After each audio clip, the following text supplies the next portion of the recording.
बिस्मिल्लाहिर्रहमानिर्रहीम, अस्सलाम वालेकुम। आप देख रहे हैं GNN। मैं हूं हमजा शफीक और मैं हूं सानिया चौधरी। सबसे पहले आपको बताएं कि पाकिस्तान स्टॉक एक्सचेंज में तारीखी तेजी आई है। 100 इंडेक्स में इजाफे का नया रिकॉर्ड कायम हो गया है। 100 इंडेक्स तारीख की बुलंद तरीन सतह 53,263 पर पहुंच गया है और इंडेक्स में 600 से ज्यादा पॉइंट्स का इजाफा हुआ है। इससे पहले 2017 में इंडेक्स 53,127 की सतह पर पहुंचा था। आज कारोबार के आगाज में ही मार्केट में तेजी देखने में आई। पाकिस्तान स्टॉक एक्सचेंज में तारीखी तेजी, 100 इंडेक्स में इजाफे का नया रिकॉर्ड कायम कर दिया। इसी हवाले से मार्केट की ताज़ा तरीन सूरत हाल बताएंगे राशिद खान। जी राशिद, आगाह कीजिए, मस्बत अशारिये सामने आ रहे हैं। शुक्रिया। देखिए, बिल्कुल मुस्बत आशारी है और ये हम तेज़ी देख रहे तकरीबन 2 माह से, जब इंडेक्स जो है तकरीबन 47,000 की सतह पर था। 5 से 6,000 पॉइंट जो है वो प्लस हुए और मुसलसल हम देख रहे हैं कि इंडेक्स जो है वो ऊपर जा रहा है। पेट्रोलियम कीमतें कम हुई है, इसी तरह डॉलर जो है वो रुपए के मुकाबले में कम हुआ है। अभी थोड़ा सा करेक्शन आ रही है, लेकिन ऑल ओवर हम देख रहे हैं कि चीज़ें बेहतर हो रही है। साथ साथ जो है कल इलेक्शन के डेट की अनाउंसमेंट हुई है, जिसने मार्केट को ट्रिगर किया है और आज हमने देखा कि मार्केट की जो बुलंद तरीन सतह थी, जो रिकॉर्ड था, जो कि 24 मई 2017 में था, अब वो रिकॉर्ड टूट गया और इंडेक्स जो है आज 53,260 और 63 की नई बुलंद तरीन सतह पर जो है ट्रेड हुआ। ऑल ओवर अगर हम देखें तो ऑयल एंड गैस सेक्टर में, फर्टिलाइजर सेक्टर में, स्टील और केमिकल और इसी तरह आईटी सेक्टर में हमने देखा कि बहुत ज़्यादा खरीदारी हुई है और सरमायाकार इस वक्त भी खरीदारी करते नजर आ रहे हैं। इंडेक्स कुछ कम भी हो रहा है, लेकिन ऑल ओवर अगर हम देख रहे हैं तो तेज़ी है और ये वही तेज़ी है कि 2017 में जब नवाज शरीफ की हुकूमत थी, जिस तरह तेज़ी आई थी उस वक्त, अब उसके बाद नज़र आ रही है। और वजह यही बताई जा रही है कि जो इलेक्शन अनाउंस हुए हैं उसकी वजह से जो है ये तेज़ी है। और इसके साथ अगर इंटरेस्ट रेट को कम किया जाए तो इसका भी सही, मार्केट पर असर हो सकता है। जो सरमाकारों से हमारी बात ठीक हुई है, है। बहुत शुक्रिया राशिद खान। उधर मारूफ बिजनेसमैन अकील करीम कुंडी कहते हैं कि आने वाले वक्त में मजीद बेहतरी आएगी। GNN से उन्होंने गुफ्तगू की है और उनका कहना था कि स्टॉक मार्केट में बेहतरी हुकूमत की जानिब से मईशत की बहाली के लिए किए गए अच्छे इकदाम का नतीजा है। उन्होंने मजीद क्या कहा, आपको दिखाते हैं। जो इकदाम किए गए हैं उससे गवर्नमेंट को बेनिफिट भी होगा। गवर्नमेंट के रेवेन्यू टारगेट भी पूरे होने शुरू हो गए हैं। IMF भी कंफर्टेबल होगा। आपको IMF का पैकेज भी लेने में मुश्किलात नहीं आएगी।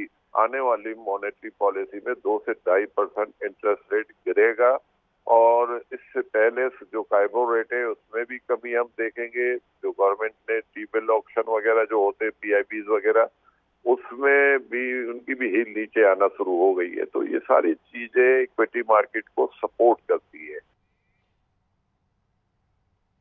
IMF के वफ्द और FBR हुकाम के मुज़ाकरात इस वक्त जारी हैं और FBR की अमल दरामद रिपोर्ट पेश कर दी गई है। रिपोर्ट के मुताबिक जुलाई से सितंबर रिफंड अदायगियों का हदफ मुकम्मल कर लिया गया है और सितंबर तक इनकम टैक्स रिफंड 250 अरब तक महदूद करना था। FBR ने 200 अरब तक महदूद किया। कर्ज प्रोग्राम में रहते हुए पहली छमाही के दौरान टैक्स छूट नहीं दी गई। अदायगियों में बतदरीज कमी की जा रही है। IMF शराइत पर अमल दरामद करते हुए एमनेस्टी स्कीम भी नहीं मुतारिफ करवाई गई।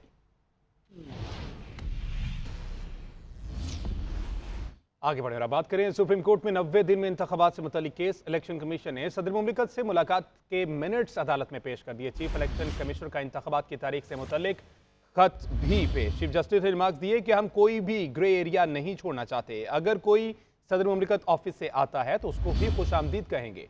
सदर मुमलिकत के दस्तखत अलग हैं, ऑफिशियली तस्दीक होनी चाहिए। अटॉर्नी जनरल ने मौक़िफ़ इख्तियार किया कि सदर ने अपनी रजामंदी का लेटर अलग से दिया है। चीफ जस्टिस ने रिमार्क्स दिए कि अदालत में पेश किए गए रिकॉर्ड पर सदर के दस्तखत नहीं है। पहले उन दस्तावेज पर सदर मुमलिकत के दस्तखत कराएं, फिर आपको सुनते हैं।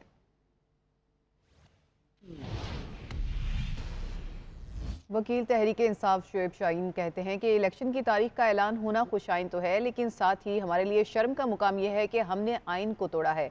इस बार 3 की बजाय 13 माह बाद इलेक्शन करवाया जा रहा है और क्या गारंटी है कि इस बुनियाद पर मुस्तकबिल में इलेक्शन 3 साल ताखीर का शिकार नहीं होंगे।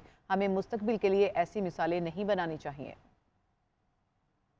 बात है कि 8 फरवरी को इलेक्शन के इनेकाद के मुताल्लिक नोटिफिकेशन होने जा रहा है, लेकिन ये खुश आइंदी एक्चुअली खुश आइंद बात नहीं है। ये हमारे लिए एक शर्म का मकाम है कि हम एक खुद मुख्तार रियासत होने के साथ साथ हम आइन की पामाली कर रहे हैं। कि आइंदा के इलेक्शंस के लिए कैसे हम ये तस्वुर कर लें कि अगला इलेक्शंस वो 13 महीने की बजाय वो 3 साल या 13 साल पे चला जाए। उधर सेनेट में अपोजिशन लीडर शहजाद वसीम का इलेक्शन से मुतल्लिक सुप्रीम कोर्ट की समाअत का खैर मकदम। इजलास से खिताब करते हुए कहा, चीफ जस्टिस पाकिस्तान के फैसले को सराहते हैं।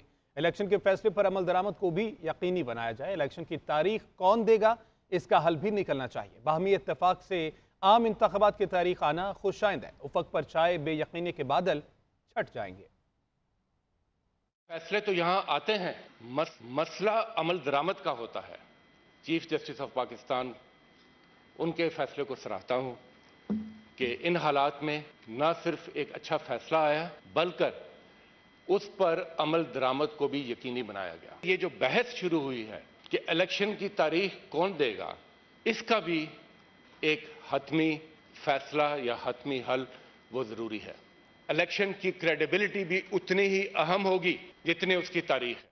90 रोज में इलेक्शन की बात करने वालों की सोच गैर आईनी है। सेनेटर इसाक डार का शहजाद वसीम को जवाब, कहा कि आइन के बाकी लवाजमात भी पूरा करना होते हैं।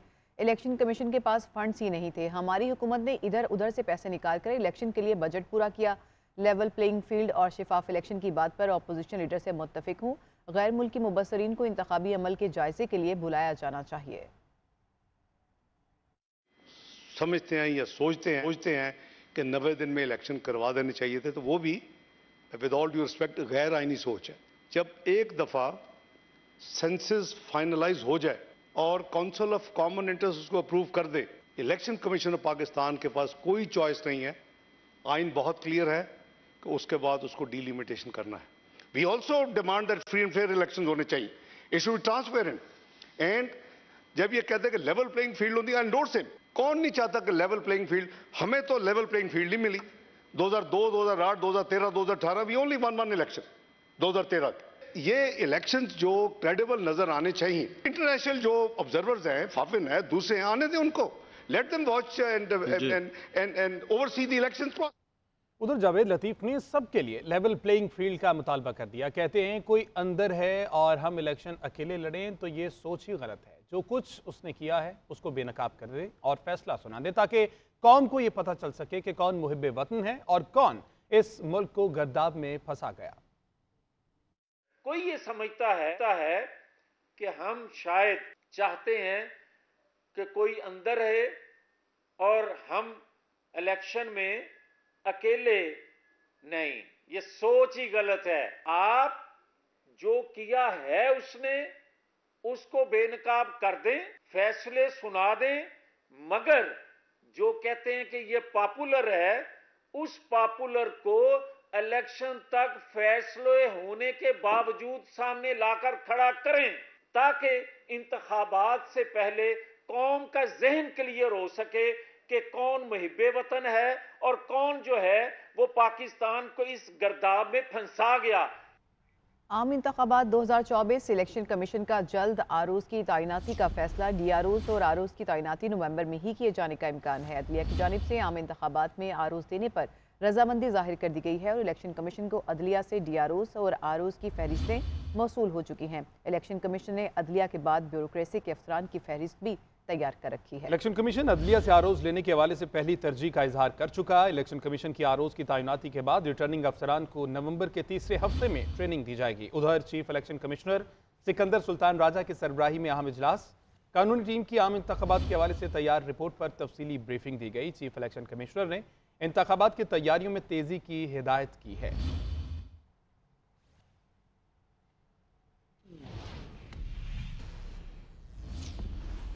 नाज़रीन, साइफर केस में चेयरमैन पीटीआई का सुप्रीम कोर्ट से रुजू। आर्टिकल 185 के तहत दरख्वास्त जमानत दायर कर दी। मौक़िफ़ इख्तियार किया कि साइफर केस सियासी बुनियादों पर बनाया गया। हाईकोर्ट मुकदमे की सियासी बुनियादों को ज़ेरे गौर नहीं ला सकी और केस में वजारत दाखिला के मातहत FIA की बदनीयती साफ जाहिर है।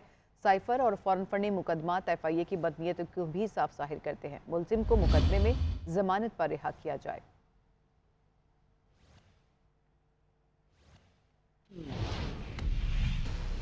नब्बे रोज में इंतखाबात से मुतालिक केस की समाअत दोबारा से शुरू हो गई है और इंतखाबात केस की समाअत ये वक्फे के बाद दोबारा शुरू हुई है और जो सदर मुमलिकत का ख़त है वो इस वक्त अदालत में पेश कर दिया गया है और चीफ जस्टिस की जानिब से ये इस्तफसार किया गया अटॉर्नी जनरल से कि क्या दस्तावेज़ात साथ लाए हैं, जिस पर उन्होंने बताया कि जी मैं ले आया हूँ। और ये चीफ जस्टिस की जानिब से पूछा गया ये दस्तावेज़ात असल हैं या फ़ोटो कॉपी हैं। और आपको बताएं कि जो अटॉर्नी जनरल की जानिब से सदर मुमलिकत का ख़त है वो अब सुप्रीम कोर्ट में पेश कर दिया गया है। पहले वक्फा किया गया था समात में क्योंकि दस्तखत मौजूद नहीं थे, ये नुक्ता उठाया गया था अदालत की जानिब से और साथ ही साथ उनको वक्त दिया गया था कि वो दस्तखत हासिल करके दोबारा से अदालत में ये जमा करवाएं जो ख़त है सदर मुमलिकत का। तो अब जो है वो सदर मुमलिकत का ख़त चूँकि सुप्रीम कोर्ट में पेश कर दिया गया है, उसके बाद अदालत की जानिब से फैसला लिखवाना शुरू कर दिया गया है। आपको अहम खबर दे रहे हैं कि नवे रोज़ में इंतखाबात से मुतालिक ये केस की समात है जिसमें 2 बार आज वक्फा हुआ और अब इस वक्फे के बाद दोबारा से शुरू हो गई है और जो दस्तावेज़ात अदालत की जानिब से मांगी गई थी वो अदालत में अटॉर्नी जनरल की जानिब से जमा करवा दी गई हैं और उसके बाद अब अदालत की जानिब से इस वक्त फैसला लिखवाया जा रहा है। नवे रोज़ में इंतखाबात से मुतालिक केस की दोबारा समात और सदर मुमलिकत का इंतखाबात से मुतालिक ख़त जो है वो सुप्रीम कोर्ट में पेश कर दिया गया है। चीफ जस्टिस ने रिमार्क्स दिए कि हम कोई भी ग्रे एरिया नहीं छोड़ना चाहते। इस हवाले से अब जो है सुप्रीम कोर्ट ने ऑर्डर लिखवाना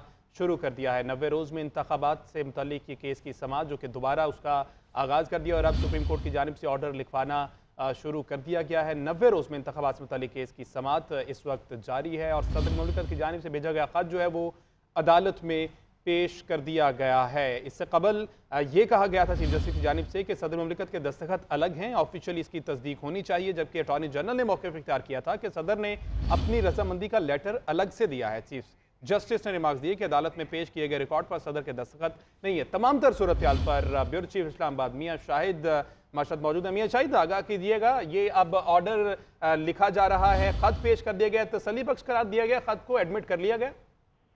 हाँ जी बिल्कुल एडमिट कर लिया गया है और ऑर्डर लिखवाया जा रहा है चीफ जस्टिस की जानिब से। अभी अटॉर्नी जनरल आए, अदालत में 2 दफ़ा पेश हुए। अभी जो अटॉर्नी जनरल आए तो चीफ जस्टिस ने कहा कि बहुत देर हो गई अटॉर्नी जनरल साहब।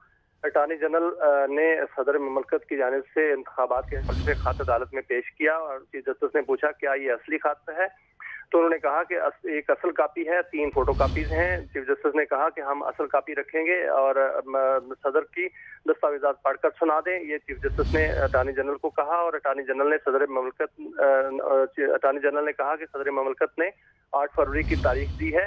अटॉर्नी जनरल ने सदर की मंजूरी वाला लेटर अदालत में पेश कर दिया।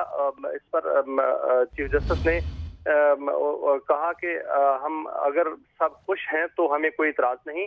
उन्होंने कहा कि इलेक्शन कमीशन और तमाम फरीकैन की रजामंदी है, तमाम मेंबरान और ने मुतफ़िका तौर पर तारीख पर रजामंदी दी है लेकिन किसी आईनी शक का हवाला नहीं दिया। सुप्रीम कोर्ट ने इसके बाद हुक्मनामा लिखवाना शुरू कर दिया। चीफ जस्टिस अब हुक्म लिखवा रहे हैं जिसमें वो सारे अहवाल बयान करेंगे और आज का अहवाल जो है वो बयान करेंगे, जिसमें आज जो सदर की जानिब से और चीफ इलेक्शन कमीशन की जानिब से ख़त की कापियां पेश की गई हैं और उन पर दस्तखत भी मौजूद हैं, वो ऑर्डर में लिखवाया जाएगा। जी सही मियाँ शाहिद, अभी तो ऑर्डर लिखवाया जा रहा है, लेकिन हम गुज़िश्ता रोज़ की समात की बात कर लें तो बहुत अहम रिमार्क सामने आए थे चीफ जस्टिस की जानिब से और उन्होंने कहा था कि इत्तफाक नहीं हो पा रहा था पहले तारीख पर, लेकिन जो अदालत तारीख देगी वो हर सूरत हतमी होगी और उसको किसी तौर पर बदला नहीं जाएगा और उसी वक्त उसी जो तारीख के ऊपर है वो इलेक्शन कराना हतमी होंगे। अगर आप कल के रोज़ की भी अहवाल जो है समात का वो शेयर कर सके नाज़रीन से।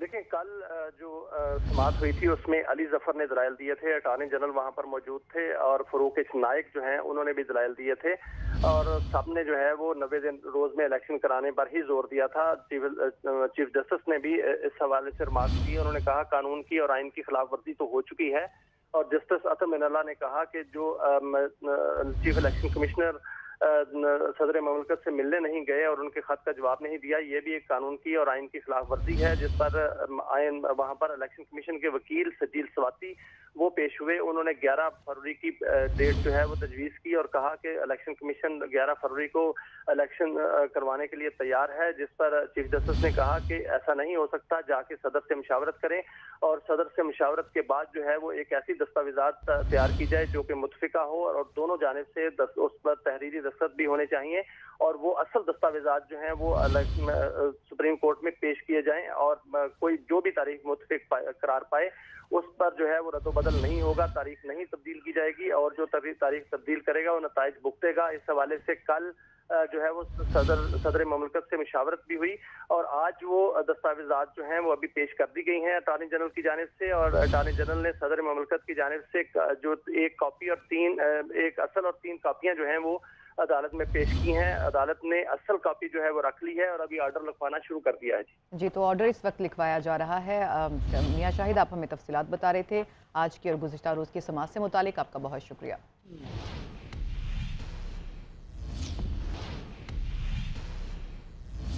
अहम खबर आपको दें कि डेरा इस्माइल खान में टांक अड्डा के करीब बाजार में धमाके की आवाज़ सुनी गई है और ये डेरा इस्माइल खान है, टांक अड्डा है जो इलाका बताया जा रहा है और बाजार का ये एरिया है जहां पर धमाके की आवाज़ सुनी जा रही है। इससे मुतालिक मज़ीद मालूमात अभी नहीं मिल सकी। फ़िलहाल के लिए आपको ये बताएं कि ये डेरा इस्माइल खान में टांक अड्डा है जिसके करीब धमाका हुआ है और एक ज़ोरदार धमाके की आवाज़ इस इलाके में सुनी गई है, जो कि बताया जा रहा है कि ये एक बाजार है जिसके करीब ये धमाके की आवाज़ सुनी गई। इसके साथ साथ फायरिंग की आवाज़ें भी सुनने में आ रही हैं। इत्तलात के मुताबिक टांक अड्डा के करीब ये बाजार में धमाका हुआ है। न सिर्फ धमाका बल्कि इसके बाद फायरिंग की आवाज़ भी सुनी गई है। तमाम तर सूरत हाल मजीद इस पर जानने की कोशिश भी करेंगे। अभी आपको बताएं कि टांक अड्डा के करीब बाजार में धमाका हुआ है, ये इत्तलात हैं और इसके साथ साथ फायरिंग की आवाज़ भी सुनी गई है। नुमाइंदा JNN मोहसिन रजा हमारे साथ मौजूद है, उनसे डिटेल ले लेते हैं। मोहसिन रजा, क्या मालूमात मिल सकी आपको इससे मुतालिक?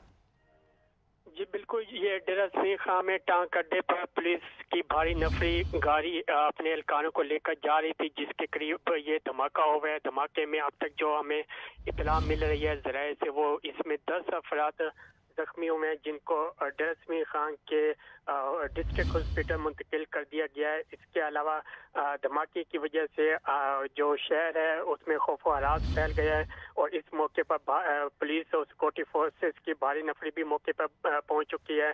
उन्होंने इलाके को घेरे में लेकर मजीद जो कार्रवाई का अमल है वो भी शुरू कर दिया है। मैं अपने नजरीन को बताते चलूँ कि ये जो टांक अड्डा है ये काफ़ी आबादी वाला इलाका है। यहाँ पे काफ़ी रश होता है इस टाइम सुबह सवेरे।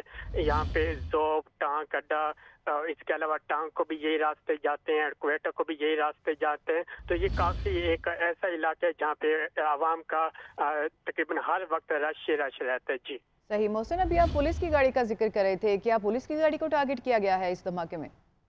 जी बिल्कुल, ज़राए के मुताबिक इस तरह है कि वो ये बता रहे हैं कि जो पुलिस की भारी नफरी थी वो गाड़ी उनको लेकर जा रही थी और जिसके करीब ये धमाका हुआ है। धमाके के बाद वहाँ पे मौके पर फायरिंग शुरू कर दी गई है जिसकी वजह से 10 अफराद के यहाँ पे इस वाक़े में जख्मी होने की जो इत्तलात है वो हमें मिल रही हैं। जी सही। मोहसिन रजा, आप हमें तफसीलात बता रहे थे, आपका बहुत शुक्रिया।